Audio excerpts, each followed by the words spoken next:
Good morning, colleagues and delegates. Nigeria's attempt to diversify its economy and reduce the vulnerability to external shocks is rightfully considered with the promotion of other viable sectors such as agriculture, solid minerals, and the blue economy. The sector selected appears deliberate by government, but the necessary policies, programs, and projects to drive the thoughts to actions are still at large. Our blue economy currently lacks aggregated data. However, this ecosystem covers transportation, fisheries, power, with basically renewable energy, hospitality and tourism, climate change, and waste management. So what are the key issues around the blue economy? I will look at three from our personal analysis. First is the political challenges. The absence of coastal states' control over their natural water resources and coastlines significantly impedes the efficient management of the nation's waterways. An indication of this conflict is the ongoing litigations between Lagos State Inland Waterways and the Federal Inland Waterway Services over control of waterway revenues in Lagos State. The problem over who controls inland waterways revenue has been a long-drawn battle since the early 2000s, and it shows an innate conflict between federal and state governments over resource control. This lack of broad political consensus for the nature of Nigeria's fiscal federalism has deep economic implications, including making the blue economy a fragile concept. A second aspect of it is the economic hurdles we have to go through. A blue economy will require competitive and efficient use of coastline resources. The Nigerian ports and maritime facilities are currently costlier than neighboring countries such as Port Novo in Benin Republic or Tema Port in Ghana. The relative high cost of Nigerian ports has reduced port activities, which in turn has reduced potential employment and decreased tax revenues that could be achieved in a less expensive and more efficient administrative environment. The high explicit and implicit cost of using Nigerian ports has stifled growth of maritime activities and held down the expansion of Nigerian coastal economies. The shrinking of port patronage is evident from the reduction in ships that have battled in Nigeria over the years. The third point, and more importantly, is the social implications. The high incidence of piracy, smuggling, human trafficking, and drug peddling makes Nigeria's maritime business a precarious entrepreneurial activity. The high presence or influence of wharf gangs has equally created a marine inverse ecosystem that is socially precarious, involving illegal guns, drugs, prostitution, and gambling.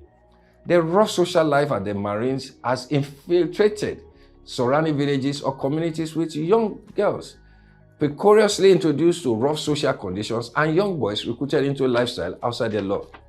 The consequences of the antisocial subculture have been in dire places like Ajegunle, Apapa, and Ijora in Lagos State, Abalama, Tombia, Degema, and Buguma in Rivers State, the Creek Town and Calabar in Cross River State, and similar challenges exist in riverine communities of Ondo, Ogun, Bayelsa, and neighboring states.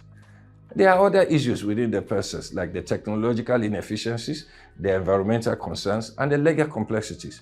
However, having said all this, there are some policy actions we believe that the Nigerian government needs to do to aggregate the economic transformation agenda. One is that the fiscal arrangement in Nigeria needs to be revisited in such a way as to allow states to have greater autonomy over their local marine resources. This will enable littoral states to generate the private capital investments needed to improve the capital of marine ecosystems and expand the blue local economies in sustainable manners. Two, there needs to be greater fiscal autonomy for littoral states, which may appear radical, the thought may appear radical, but if the country is to achieve the greater growth in the blue economy, centralization of policy and investment at the federal level cannot bring about any fast-paced improvement in the maritime sector anytime soon. The third point, the sector must witness greater privatization of infrastructure and deeper localization of economic activities. These littoral states' marine fronts should be treated as the equivalent of the crude oil, and maritime states should be entitled to derivation proceeds from revenues at the ports.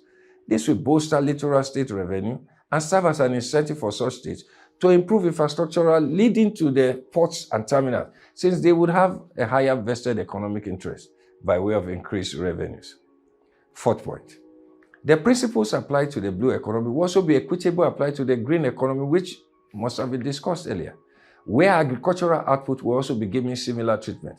This approach proposed, it looks at the blue economy from a basics that there must be some form of constitutional review, therefore, which will therefore help if we have the political buy-in from all parts of the country. So we have our work cut out for us. Lastly, This current administration has created a ministry for that purpose. That is good.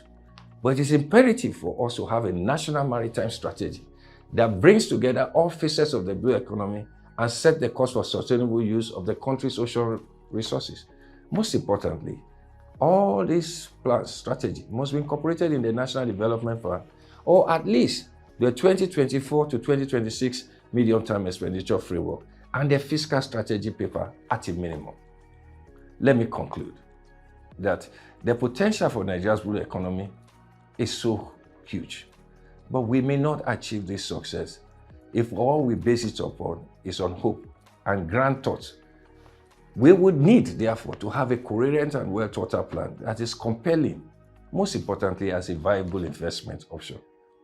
The other parts of it is that it makes good soundbite, but if it is not an investable document, we would have a challenge. And I'm sure part of the members here is how to look at how to help government in achieving this. Thank you.